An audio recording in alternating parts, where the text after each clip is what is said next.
vaccines have never been intended to reduce diseases or to help you. They have always been what I have determined the COVID shots to be, which is materials that harm you and do you no good. And of course, that's so horrifying that you think, oh my word, all of them? Yep, all of them. Are only a handful out of the 100,000 doctors, Canadian doctors, that didn't take the vaccine that are still practicing medicine. So it's something like 99.9% vaccination rate. And they were the first ones to line up for their vaccines. Well, as I started looking at the sudden deaths of Canadian doctors, I realized, yes, most of them are dying from cardiac issues, heart injuries, cardiac arrests, dying while jogging or swimming, dying in their sleep. And Dr. Peter McCullough has talked about this extensively, about the myocarditis and the damage to the heart, the scarring to the heart. And then some were dying from blood clots, pulmonary emboli, strokes. But then there was quite a large subset of doctors who were developing extremely aggressive cancers.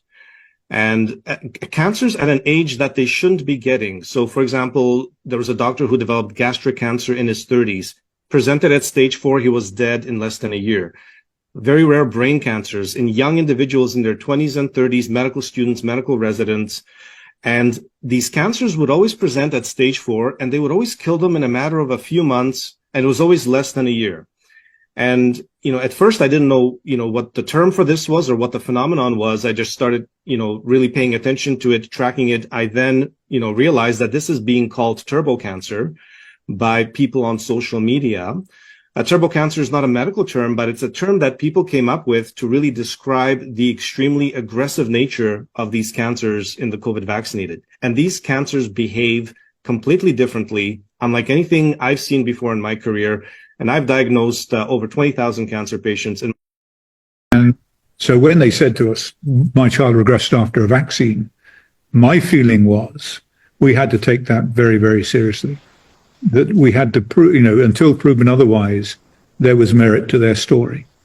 And my colleagues didn't want to do that. The pediatricians said, Andy, we as pediatricians cannot be seen to question the safety of MMR vaccine. And I said, what the hell does that mean? What does that mean? You can't be seen to question it. That's what we do. We're academics. We're doctors. We ask questions. Are you going to just turn around to these parents and say, I'm sorry, I can't answer your question because it's inconvenient for me, or my reputation at the Royal College might suffer amongst my colleagues? And no, and then the dean took me aside, the dean of the medical school, and said, if you continue this vaccine safety research, it will not be good for your career. There was an explicit threat. Starting in February of 2021, the disability survey took off, and it reached a high in September of 2022 of 3 million, went sideways for a while, then went to a new high in June of 23, added another million, so we were at 4. Then it went sideways again. Then in November of last year, it went to 4.7 million, and then in this last month, May, it went up another 739,000. So we're at 5.5 million of disabled people identifying as disabled. And the thing I want people to understand, this is not tied to Social Security disability. This is just a survey of people answering 1 of 6 questions. And so it's a good broad indicator of the health of the populace. And the populace is getting more disabled as time goes on. And the increase has been 16% since 2021. 5.5 million people have been disabled since 2021, according to this survey. And, this is not something that can be hidden. It comes out every month. We don't even have to do any analysis on it. It's just a number produced by the BLS. I'm going to be very honest with you. I am no longer optimistic anymore. And the reason is very simple.